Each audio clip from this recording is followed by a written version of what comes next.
Welcome to a new episode of Outside the Panels with your host, Johnny the Machine Hughes.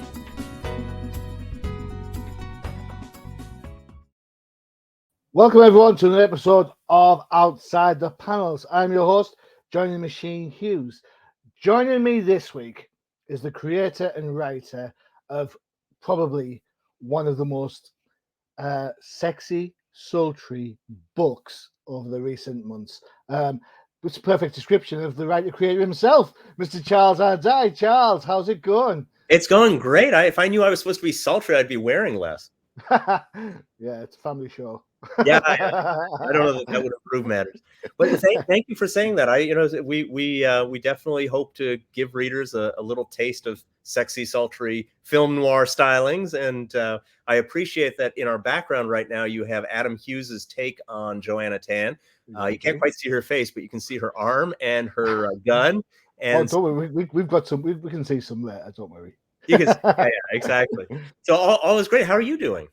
I'm very well. I've got to say, no complaints from me at all. To be honest, given the world we live in, no complaints is a pretty good. That's a high bar. Yeah. What can I say? I'm easily pleased. There you go. That's gotta be it.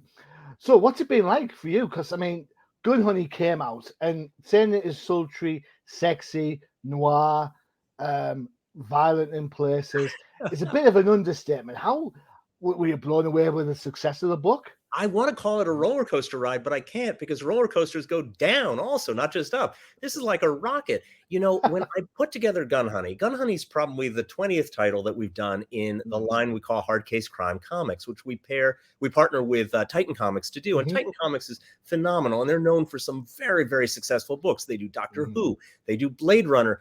And I talked to the people who own Titan and run Titan, who are great. And I said, I'd love to do some crime comics, but crime comics don't generally perform at the level that movie tie-ins would, or superheroes, or even horror or fantasy. And they were willing to give us a chance. And we did a whole bunch of books that got critical acclaim and did okay. But then we did Gun Honey, and it was by far the biggest success we've ever had in any hard case crime book. And I think possibly even the biggest success Titan had. I'm not sure, but it's certainly up there. I didn't expect that. You know, I was trying to write the best story I could, and I was thrilled to team up with Anghor Kang, the artist who does the interiors, and Asifur Rahman, who does the colors. And I knew they were doing good work, but whether it would click with readers and collectors, I didn't know. And then issue 1 hit with that gorgeous FOC cover by Adam Hughes, the first one he did for us. And I think people just jumped on board, and I was so thrilled, you know. Yeah. The covers drew them in, but apparently the story didn't turn them off so much that they went away again. So I'm bottom line is I'm very grateful that we got to do Gun Honey 2, which is called Gun Honey Blood for Blood. Blood for Blood. I have to say that I absolutely loved Gun Honey, Volume 1, Series 1, whatever you want to call it. I loved it from the minute I picked it up. Yes, you're absolutely right. The cover caught my attention. Flipped through. The interior art's great. Story-wise, terse, tense. Excellent. You know, a character that you absolutely fall in love with the first minute you saw her. She's ambiguous in places.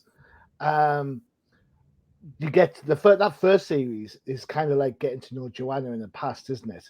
That's right. You know, Joanna, so the main character here is a woman named Joanna Tan, who's the best in the world at what she does. And what she does is get you weapons. If you need a weapon, she'll get you the weapon you need, where you need it, when you need it, no matter how impossible. That's her specialty. She doesn't necessarily use the weapons. She's not pulling the trigger, but if you need a trigger, she'll get you the trigger. So you think, okay, what kind of person is that? How does she end up doing that? And we learn she's a refugee. Her family was murdered. And we find out all sorts of interesting things about her.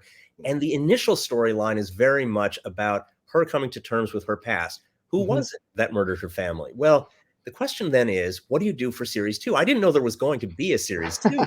I wrote series 1 as a self-contained story so that if we never got to do The Empire Strikes Back, Star Wars would stand on its own as a nice self-contained story.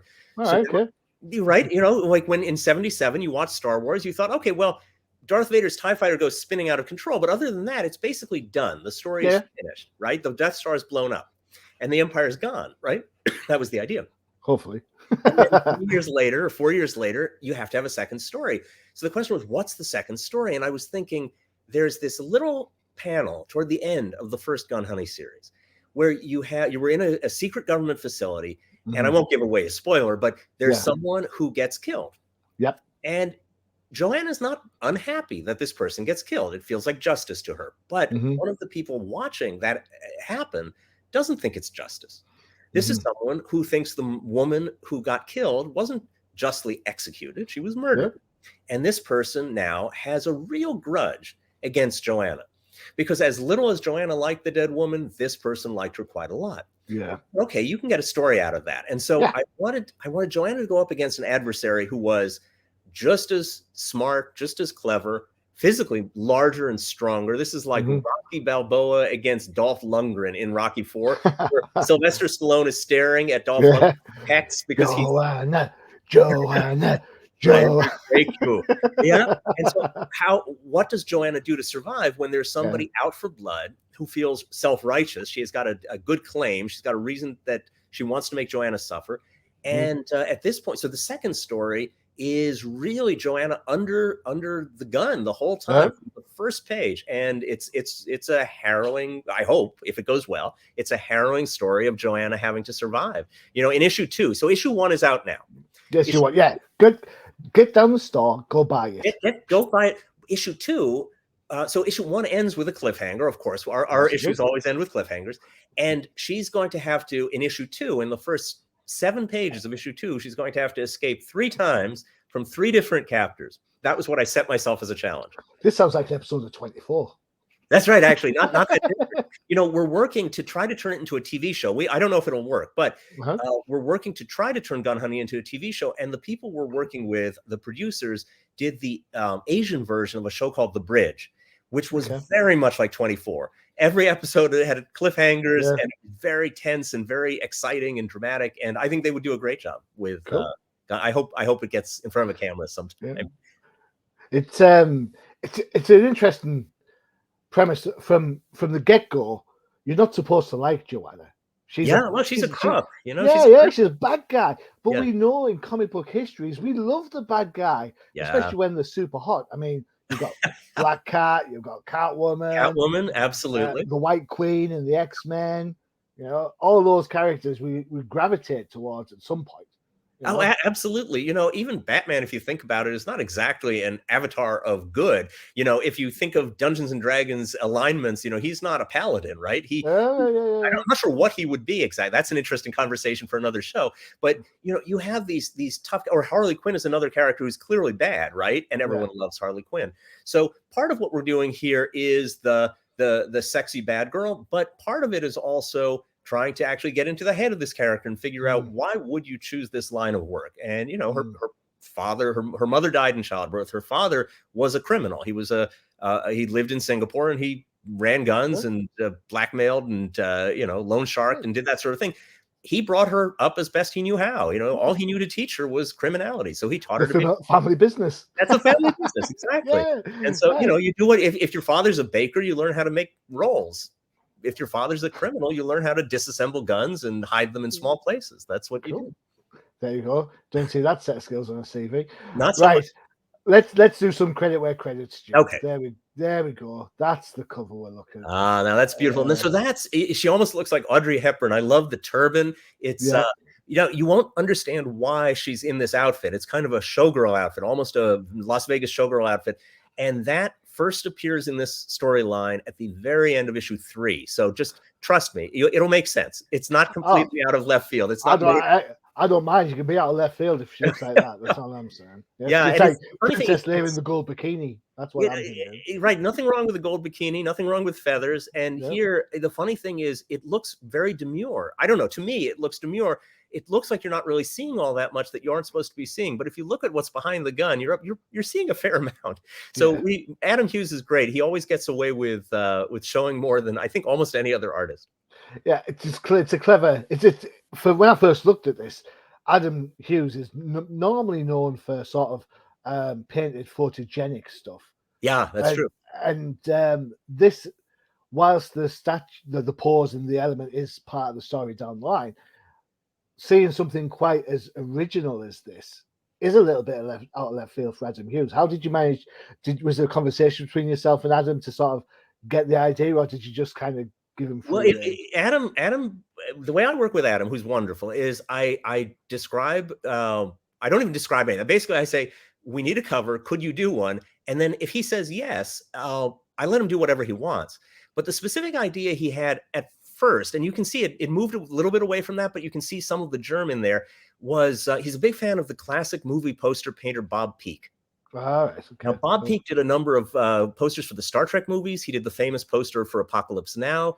And he always used a sort of interesting wash of colors. He did the poster for Something Wicked This Way Comes, the Ray Bradbury movie. And so you see a little bit of that with the very bright light coming through the curtains. We're in shadow. The other side of the curtains is bright light. And you've got that pink and that green. And so to my mind, part of what's going on here is a kind of Bob Peak color scheme. And then the idea that that Joanna is stealthy. She's hiding. She's she obviously just fired a shotgun through the curtains because the curtains are shredded. There's a spent shell casing on the ground, so you can put together in your mind something of what's going on here. But it's mysterious. It's a wonderful combination of sexy on one hand and mysterious, and you kind of get drawn into the story. So I didn't say to Adam, I want this. I mentioned that she would be dressed in a showgirl outfit. She's infiltrating a topless showgirl review in Monaco, on near the south coast of France, and that's all he knew. And I think you enjoyed the research for that, did you? I didn't do research. I was fortunate. Once, years and years ago, I went to Monaco. Don't ask me how that happened. It's not like I'm a jet setter.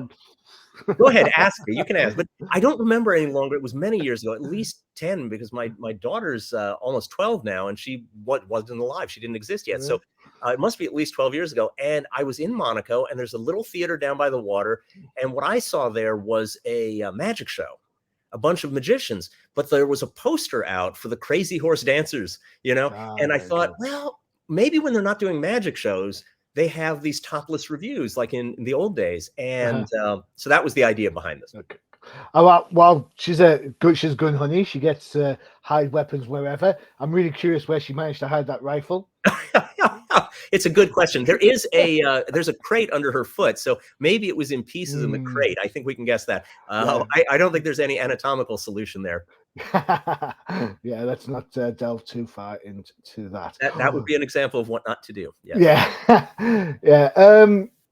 So she's a bit under the cosh in this series. First season, she's, as you said, she's on top of the game. She knows what she's doing. Right. She knows who she is to a point, and then things come off, the wheels fall off the wagon a little bit.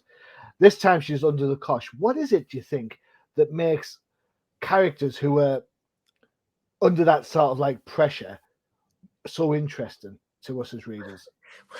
You want to see them get out of it, right? You want to see them not get out of it one way or the other, right? In one case, it's an adventure story. It's James Bond. It's Indiana Jones. It's one peril after another. And if the guy gets out of it, then you cheer at the end. I can think of some Doctor Who's I wish he'd got killed, but never mind. There you go. Well, the problem with Doctor Who is you can kill him all the time, all you want. He'll come back. Yeah. He'll regenerate.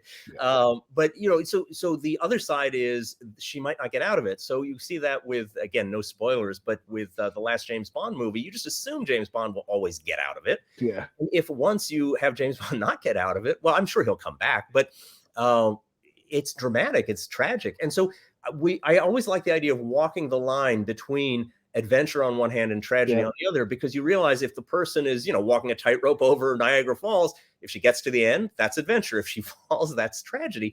And I like people, when turning the pages of Gun Honey, not to be sure whether it's going to go towards adventure or towards tragedy.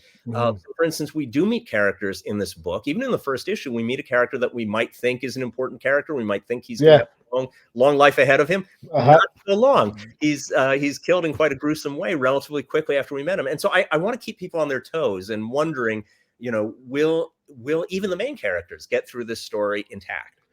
So I read somewhere years ago, I'm a big Babylon 5 fan. There you go. Babylon 5. You remember when Jakar, lost the eye or whatever it was? It's serious stuff. I remember reading an article interviewing J. Michael Straczynski, and he said that every character has a trapdoor. Yeah. Right. The arc from silent portents all the way through to Sleeping in Shadows or Sleeping in Light, whichever one it was. Every character has a trapdoor. At And we point saw that at which because they just because they get rid of the first commander, he's Right, and then right. Sheridan comes in, and then Garibaldi goes, and then so on and so forth. I like this idea because for a book like Gun Honey, she works in a violent world. Yeah. Yeah. If Right? nobody ever dies, you don't believe it. Then it's a So joke. this is it. This is my issue with Maverick. Uh-huh. Spoilers alert! I'm going to say this. Okay. My wife loves. We went to the pictures. We saw Maverick, and she loves it. And I was like, yeah, Top Gun's still better, but still, you spend 3/4 of the movie believing that this mission is so dangerous and so fraught that somebody's going to get killed, and at the end of it, spoiler alert, nobody dies. Well, I suppose it's unlikely, but that could be the outcome. It could. I haven't seen it yet. I've heard people like it a lot. No. Oh, well. Look, Gun Honey is an interesting case because you can't kill off your title character, right? Or I mean, you can do it if you have somebody step into her shoes. But people who have read my detective novels, I wrote 2 books about a detective named John Blake, and there's a reason there never has been a third one. I won't tell you what the reason is. But you're not supposed to. There's certain things you're not supposed to do, and I don't believe in that. I believe that everyone is mortal and everyone can face the end of their road. And so I will tell you that Joanna does not die in the first issue, but I can't what comes after that. Right. Otherwise, there would be never a second issue. I do intend, if this one does well, I intend to have future Gun Honeys, but future stories. But whether they'll be prequels or sequels, we'll have to see. Interesting. I like how that works. To be fair, because I think there are characters in comic books that have had the longevity. Batman is always going to get out of the thing. It's like it's really hard to buy into it as a read after so long. Obviously, I don't want to see Joanna go because she's great. So right. So it's just interesting that it actually, and this is one of the good things about independent books, is that there are no rules. Yeah, right? You can get away with more, I think, because you're not dealing with such sacred IP that isn't sacred because of some fundamental storytelling need. It's the economic need of the corporate owners, right? You can't kill off Batman in part because he's a cash cow, for TV and film. But I will say to their credit, when I was a kid growing up, my book was Flash. I was a DC guy and I loved Barry Allen, right? So I'm not old enough to grow up with Jay Garrick. But I grew up with Barry Allen, and in the first crisis, Barry Allen very definitively and surprisingly died. And it wasn't subtle. There was no chance that he was actually alive, but he decomposed in front of your eyes. All the flesh came off his bones. He was a skeleton. And then they didn't bring him back. Now, I think many years later, fast forward to like 10 years ago, they finally gave in and brought Barry Allen back. But the point is, for an entire generation, they refused. They said, this is the one death that will stick, and they really stuck to it. And I gave them credit for that because that's not easy to do. Now, it was easier then before superhero movies were such a big thing. You wouldn't do it now. But, you do it with Iron Man in the movies, right? Yeah, but they've got perfect replacements, haven't they? So the Flash has Wally West. Well, that's it, right? So you didn't kill the book; you just killed the character. Wally West was great. They kill Jason Todd. They don't kill Robin because Tim Drake comes in. That's right. So, it's interesting how you can do that. So, for example, you use James Bond as an example. James Bond could die, but 007 couldn't because that's just given to a different spy. Right. Now, in their case, I think they're going to keep the character named James Bond. They're not just going to keep the designation, but it could be a code name. We don't know, right? How do we know that James Bond isn't just a code? So James Bond could be as fake as his name that he uses when he checks into the hotel. That's right. That's exactly right. And why not? I mean, we know Ian Fleming got the name from an ornithologist. He had a book on his shelf about birds in Jamaica where he wrote the first James Bond novel. And it was written by a man named James Bond, and he took the name from that. That's where he got it. So who's to say the spy couldn't have the same book and taken the name from that? Yeah, exactly right. So there is a possibility that one day there will be another Joanna Tan. We'll see, or another Gun Honey in any event. But right now, you're in for a good run with the original. Cool. I like this so much. What I like, we're going to talk a little bit about the book in general. What I like about and what I liked about the first time around, and it's good to see that it's kind of absolutely mirrors here, is she's unapologetic. Yeah. She's unapologetic about how she lives her life, and that includes a number of things. Yeah. She won't apologize for her work. The work of supplying weapons. That's what she does. She's not apologizing for that. She's also very comfortable with her body, as you can see in those stills. When we find her, she's taking a break on an island off the coast of Malaysia called Langkawi. She has a private house. She's got a pool. When she goes out to the pool, she doesn't put on a swimsuit. Why would she? Why would you or I put on a pool? Nobody else is there. And when her old buddy from the government agency shows up at her door unannounced, she lets him in, doesn't bother putting on clothes. Why should she? What's her house? Point? So you're right. She lives an unapologetic life, and she doesn't clean up the place to hide what she's reading or playing with or drinking. It's all there. And why should she? And why should she? It's her life. If he doesn't like it, he can leave. And so I think that's important. Do you think this then shows?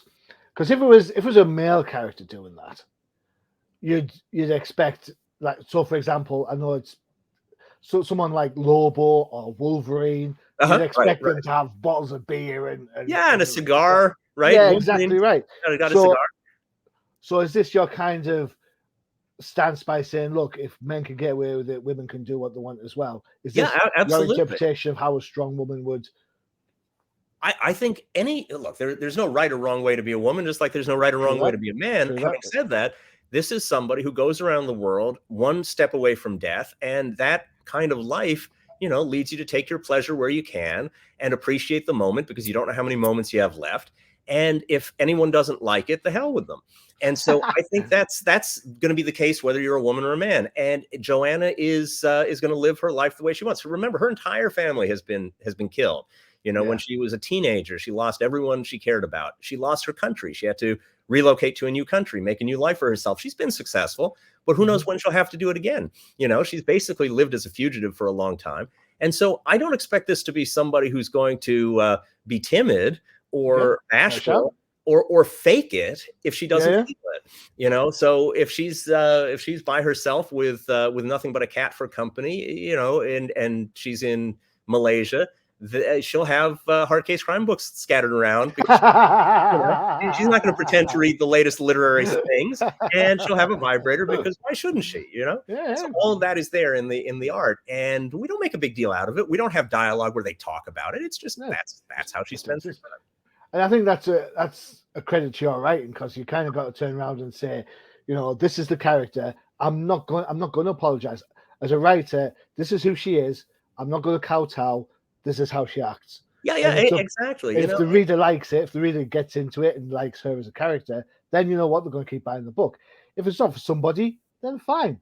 They can read something else. Go read Richie Rich. I'm not against Richie Rich. Richie Rich, he's got a lot of money. He's got a swimming pool full of ginger ale. Those are fun. That's great. If that's what you want, read that. If this is what you want, read this. This is exactly how I feel about comics. It's kind of because of the whole. How can I put this? The whole social media element that kind of get on cases about different things. I always think to myself, you know what? If I don't like it, I'm just not going to buy it. There's a whole host of books that I don't like, but I don't tweet about it every single day saying, I really hate this, I really hate that. I just think, you know what? I'm not going to buy it because it's not my cup of tea. Thanks very much. Right. I'll move on to the next. I agree with that. And I also don't go on social media saying I hate this or I hate that. I understand why some people do, and they're making some kind of point. I don't happen to agree, but that's okay. We've been spared. I'm not sure why, and I'm grateful for it. I think nobody expects Gun Honey to be something other than what it is. Good. And so I think people who would be inclined not to read this sort of thing probably don't pick it up. And that's that. We did get one criticism recently from somebody who did a zoom in on one of our panels, which had some nudity. And the person said, "Where's her nipple? Why I can see her whole breast, but where's the nipple? It's missing. Is this being censored? Is this there's not enough nudity?" And what I explained was that purely an artistic choice by Angkor Kang, who drew it. Just like when somebody's in bright light, you might just see a single line for their nose. You don't see all the different parts of the nose. In this case, one of her breasts, for whatever reason, he decided he wouldn't draw the nipple. That's all. But I think they were afraid that this was some kind of censorship. No, it depends where the person's lying. It depends how gravity impacts the the breast to. I suppose that's true. Well, I think the camera angle, you know, just because there's a breast there doesn't mean you see the nipple all the time. That is absolutely true.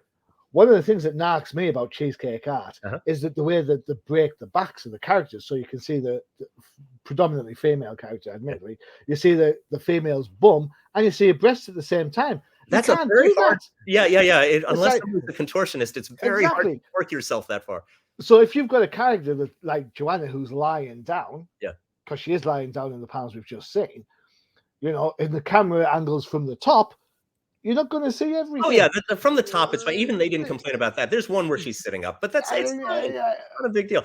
I think anyone who complains that Gun Honey as a series doesn't have enough nudity, I think this is probably the single worst example you could possibly pick. I think our book probably has more nudity than the average.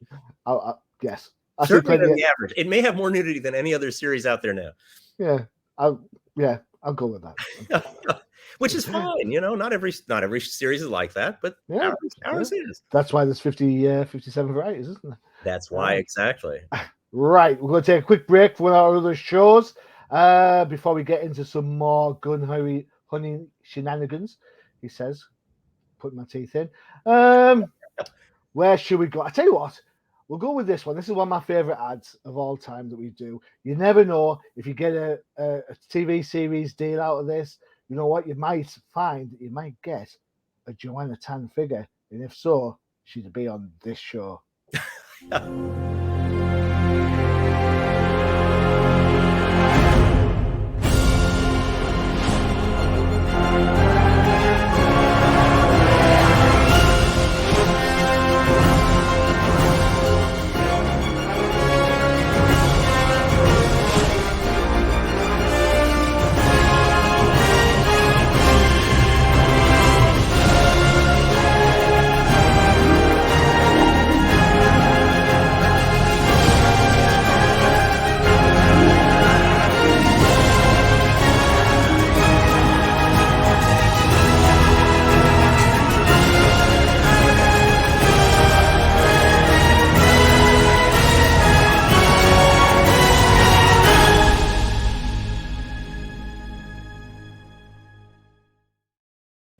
There you go.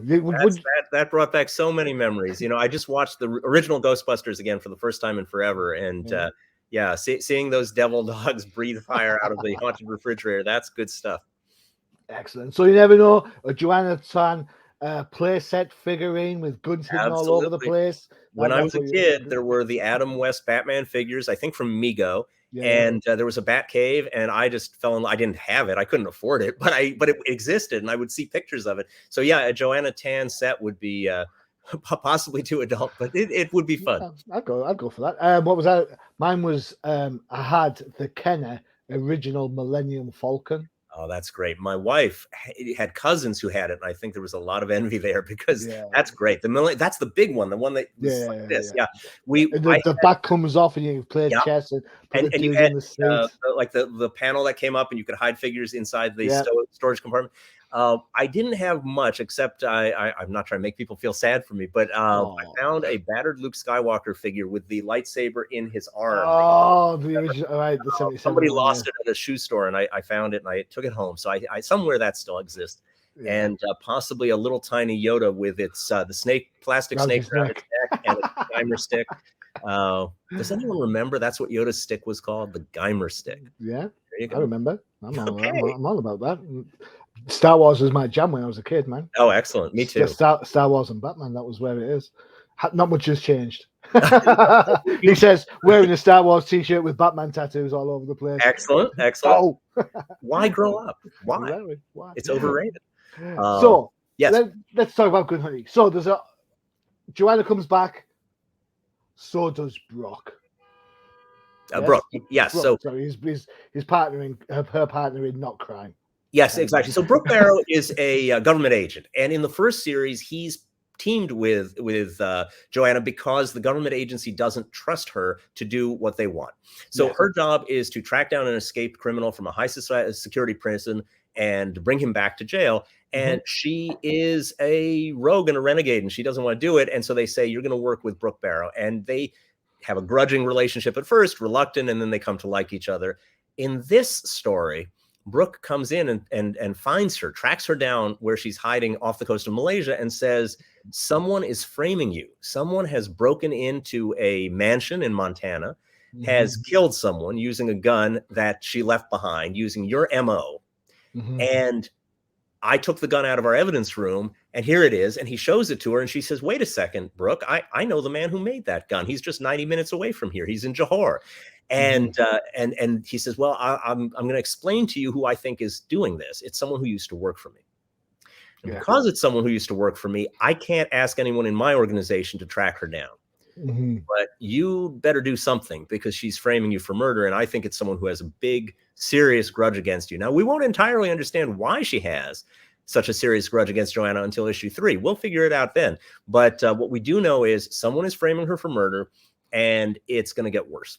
And so she's framed for one murder on page 1. She's framed for another on the very last page of the issue. And so between the covers of the first issue, her doom is sealed. And so then the question is, how does she get herself out of this mess? And we'll find that out over time. Every place she visits in this series is going to start with the letter M.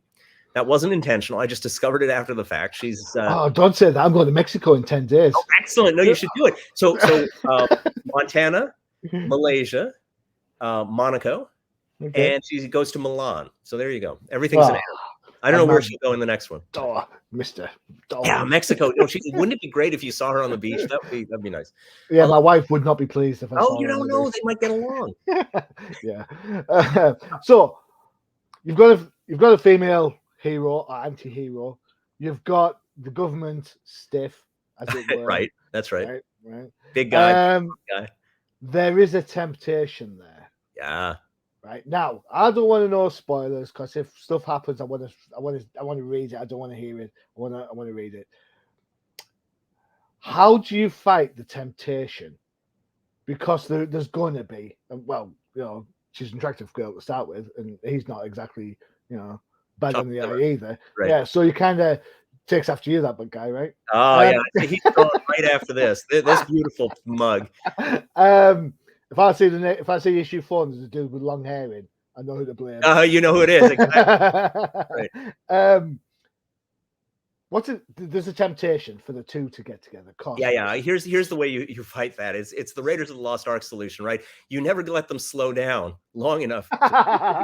Right. So in Raiders, finally, after many, many adventures and much action, they're on a boat overnight together. And so they have the opportunity to sleep together. Right, exactly. Where doesn't it hurt? Here, right. And then he falls asleep because it was so much action, so much excitement, and so they don't even get to sleep together then. Here in this story, the whole story takes place in a relatively short, compressed amount of time, and the characters won't have enough time together to have that happen. However, I will point this out: at the very end of the first story, they get together at the very, very end, in the very last panel. We don't know what happens, but they're in the water off the coast of Corsica, and you get the sense that maybe they're not wearing much. So I think they may have gotten intimation. There's an intimation, exactly. But so there's no real time for romance here, but there are little hints and suggestions. And I think Brooke's future will be permanently changed over the course of this story. And so his life in the future may not be what it was until now. And whether that leads to romance or not, I can't tell you because I haven't written one yet. But this book's on my pull list. As soon as I was lucky enough to do an advanced review for Comic Crusaders when this came through. That's great. I was like, I'm doing the review. That's it. So I hope you like it. I hope you find it fun. Let's see, where is it? Because I've got it to hand. Writing 5 stars, art 5 stars, colors 5 stars. Oh God, you're making me blush. My head is going to expand like Lou Ferrigno versus I was going to say Bill Bixby. It was Bill Bixby. It's like my little scrawny Bill Bixby head is going to become a big Lou Ferrigno head if you keep talking. That's no good. For those who are stepping into the shady world of gun honey, what the hell are you waiting for? Jump in and get your suit wet. Get your suit wet. That's good advice. Look, good. thank you for writing that, and thank you for meaning it. It's like this is crime stories have a kind of reputation in the comic book field that I don't think they deserve. I think people think crime might be dry or tame or boring. Nope. Now, anyone who's read Ed Brubaker knows none of those adjectives apply. Right? Ed Brubaker is the exception to the rule. People love his stuff, and they should. Max Allan Collins is another really good crime graphic. Scary writer. Some of his stuff is really dark, and he's done Batman and other things too. And I think Gun Honey is similar in that, you know, when people go to the movies, they love action crime thrillers, right? They watch everything from noirish movies like L.A. Confidential to the Reacher show on television and Bond, Bourne, Triple X, all of these spy thrillers, Fast and the Furious. I think this series has more in common with something like Fast and the Furious than it does Miss Marple, the detective lady from a vicarage in somewhere in England, which is not to say we won't wind up in England at some point. That would be a lovely place to go. But this is more in the spirit of an action picture than it is mystery. It's not a mystery. I think that's pretty fair statement to make. I think volume 1 of the first series, which is out on trade paperback, you can get so you can get all the issues together. There are some nods to some tropes that exist in that type of environment. Yes, so you have your twists, and you got this person you think is dead, and it comes back. And the kind of tropes, you kind of half expect them. That doesn't mean that they're bad. Right. But you're familiar with the kind of thing. In this one, it's I think the velocity is double, and the mystery elements are smaller. It's much more thriller than it is mystery, and that's just a different style. I think I get it from the first issue. You've got the power on this one because you know where everything is going. I've only seen first issue.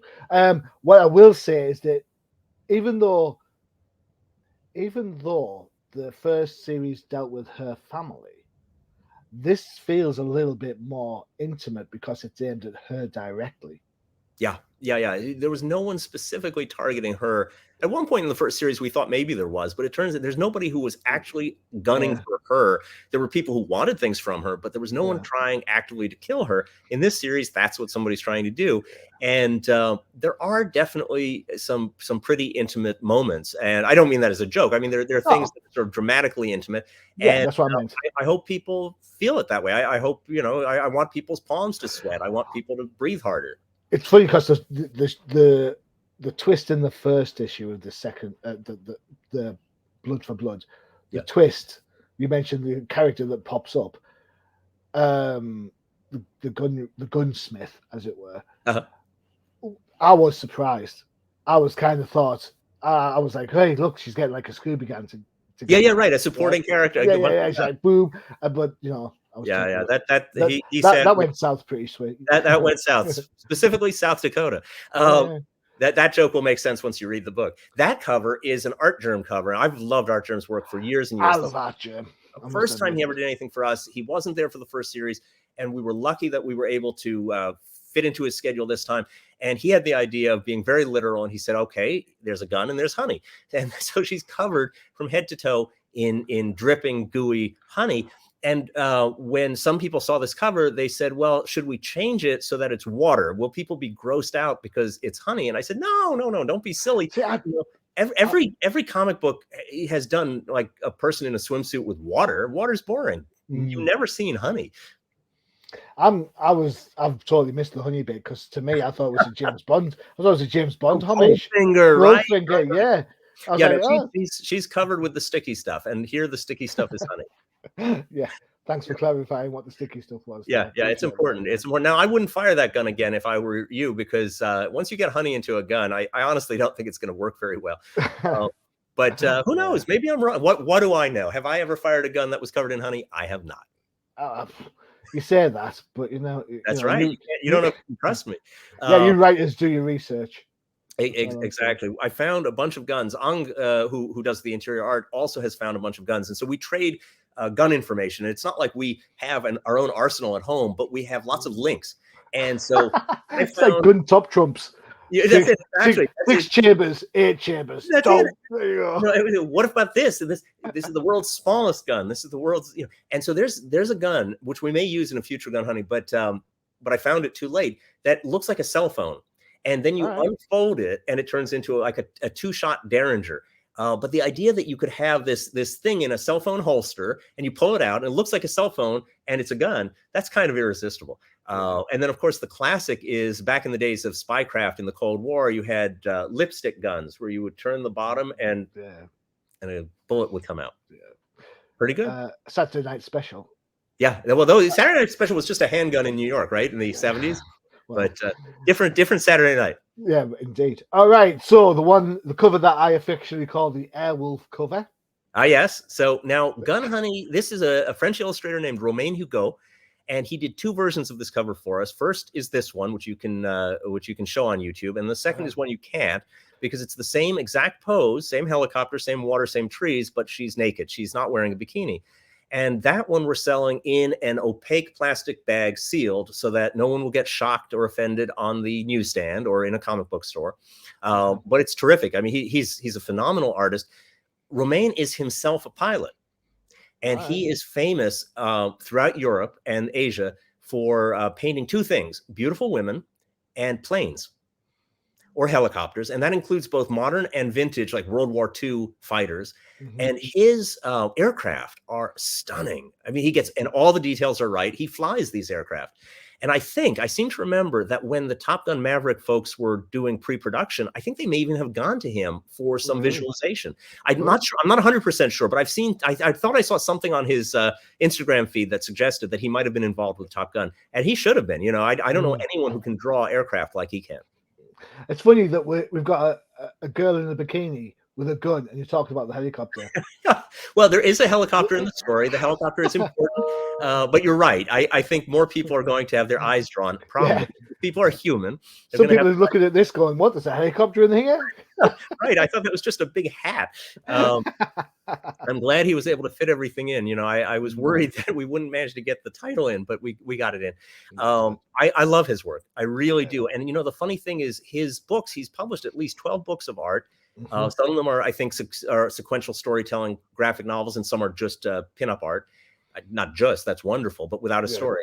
And I don't believe any of them have been published in English. I think in French and various European languages and Japanese, and never in English. So I would love to see someone do that. I mentioned them to Titan. Who knows? Maybe at some point they'll do it. But I love his work. And part of what I love about doing a gun hunting series is getting to work with these artists that otherwise I might never get to, and not on the inside, but for the covers. And we worked with, I think we made something like a dozen covers over the course of 4 issues that we commissioned ourselves. But then a variety of retailers came to us and said that they wanted their own retailer exclusive covers as well. And they said who they were working with for the art. And it was incredible, people. And so, of course, I said, yes, how could, what writer doesn't dream of having these artists that he admires show their vision of his character? And so we ended up for the first issue with 35 separate covers. I never intended that. And I can understand if some collectors might say, well, I can't buy 35 covers. That's ridiculous. What were you thinking? But it's so hard for me to say no when an artist said, could I please paint your character? How do you say no to that? Yeah, it's a fair shout. It's a fair shout. I mean, for me, variant covers are part of the industry, and they have been for ages. So for me, if you get variant covers in the same spec numbers as the regular cover, it's buyer's choice. You look at the cover. You don't have to own all of them. It's like, do I want this one? Do I want that one? I want this one. Yeah. Or you take 2, but you don't have to take 30. That's exactly. Okay. The ones that kind of frustrate me are the ones like the 1 in 25s and the 1 in 50s, where you can't get it even if you want it, or it costs money. I don't know what sort of thing, how much of that we're doing. I think there might be something like that Titan does, but I think most of the rare ones are rare because one specific retailer is doing it, and I don't even necessarily have copies of all of them. I might have. For me, it's one of the. I suppose it's a necessary evil of the industry. I'm not gonna put anyone over the coals for it.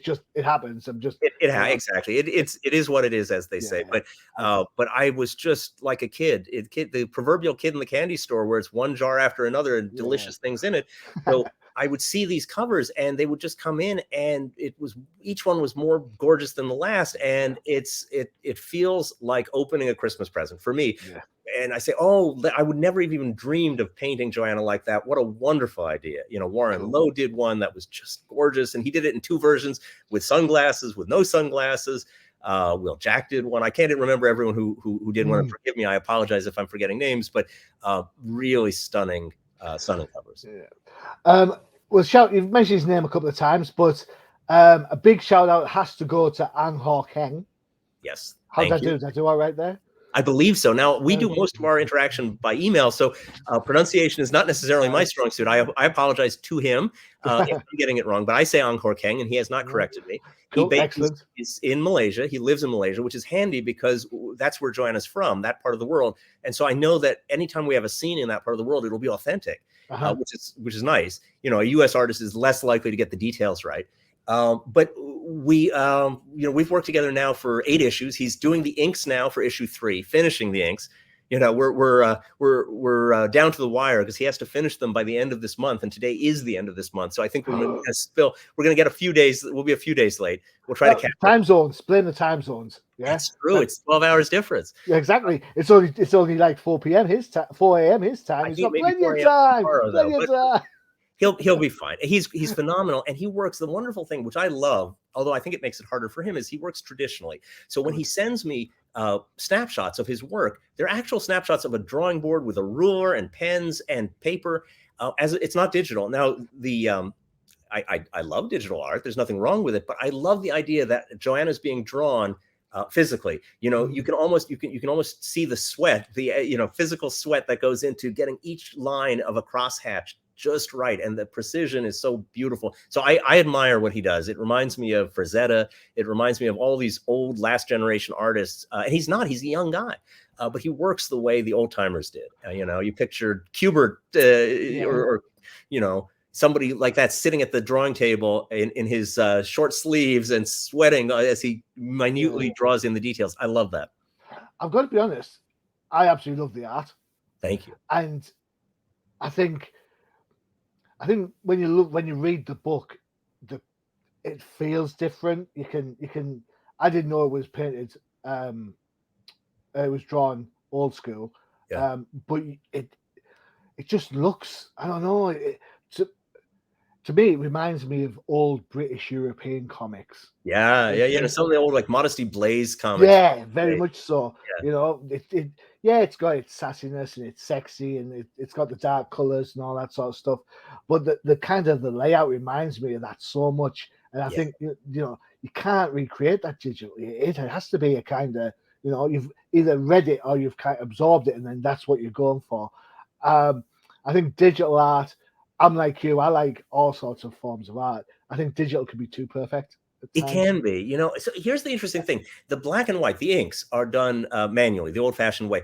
Then Asifer Rahman, who's amazing, he's the colorist. He comes in, and I believe he adds his colors digitally. I'm not 100% sure because I'm not standing over his shoulder watching him do it, but I'm fairly sure it's digital. Some of the effects have a little bit of a digital feeling to them, and it actually is a good combination. And so I'll give you an example. There's a scene in issue 3 where there's a chase between a large vehicle and a small vehicle. I won't say who's in each of these vehicles. The small vehicle is a motorcycle, and the large vehicle is a giant, humongous RV.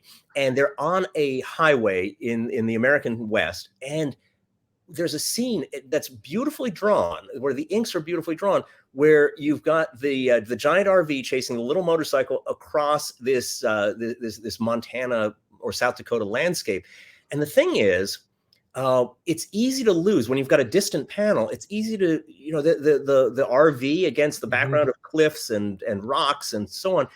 It's easy to lose that, even though it's perfectly drawn. And so what Asifer did with the colors is he had the whole thing set at just before dawn. So their headlights are still on. And so you see the sort of burning cones of the 2 headlights from the RV and 1 headlight from the motorcycle sort of burning a path across the still twilight blue landscape. And that touch of color instantly pulls your eye. And at a glance, you understand there's a big vehicle with 2 headlights, there's a small vehicle with 1 headlight, and you can't miss it. And so that's an example where color doesn't just add something, it adds everything. It makes a material difference in how the story gets understood. And so I don't want to take 1 ounce away from Ang, who does gorgeous work, but I also don't want to take an ounce away from Asifer, where I think this is a perfect example of where the colors make a huge difference. I think you're absolutely right. Colors can add vibe, they can add context, they add texture to any sort of scene, whether that be the conversational bit or whether it be the action scene where you've got lots of moving parts. Or imagine you've got 2 people standing in some secret hideout, and there's a light going off, and they're looking up at the light. Now, if you make the light red, that's one kind of scene. If you make the light green, it's a completely different scene. Yeah, exactly right. But sometimes color really does matter. Yeah, definitely. Excellent. Right, Charles. Thank you so much. So let's get this right. Gun Honey first season's done, dusted. You can get the trade paperback. Yes. Gun Honey #1, Blood for Blood, is out now. Yes, August 24th. So it's out. And get down to your comic book shop. Get down there. Thank you. Get it ordered. I know it should be out by the end of September. So by the time you see this, it will be September. And since it's September, as we're talking, September's tomorrow. So by the end of September, issue 2 will be out, and you will be, I think anyone who likes anything about Gun Honey is going to be really happy with issue 2. And anyone who said there weren't enough nipples in issue 1, don't worry about it. You'll be happy. Yeah, there's a promise. Yeah. All right. Yeah, to keep abreast of everything Gun Honey. There you go. And on that note, on that impossible to top note, thank you so much for having me on again. I love your enthusiasm for this weird little corner genre and what we're doing in it. And I hope other readers give it a shot and try something a little different. They should. I will be off to my local comic book shop on Friday to pick up my copy that I reserved the minute I got the advance review. I was there, reserve a copy of Gun Honey. Yeah. Excellent. Well, you have my undying thanks. I am very grateful. And for anyone watching this, thank you for watching. Thank you. And for picking up the comic. Thank you. And, if you read it and you come up with a brainstorm for where you'd like to see Gun Honey go next, feel free to get in touch, hardcasecrime.com. And we aim to please. Excellent. All right. There you go. Straight from the horse's mouth. Who could ask for more? All right. Charles, you've been fantastic. Thank you very much. Don't forget to check out the UCPN for all your favorite shows. You saw the trailer for it earlier, The Crisis in the Toyverse. And of course, the Old Timers Comic Book Show, where the hosts aren't old, but the comics most certainly are. There you go. Charles, once again, thank you so much. Thank you. Appreciate it. I've been your host, Johnny the Machine Hughes. And as always, adios. Adios.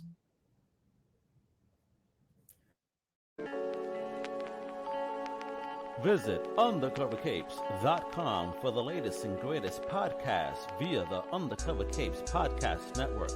Also visit our parent company website, comiccrusaders.com, all about comic pop culture.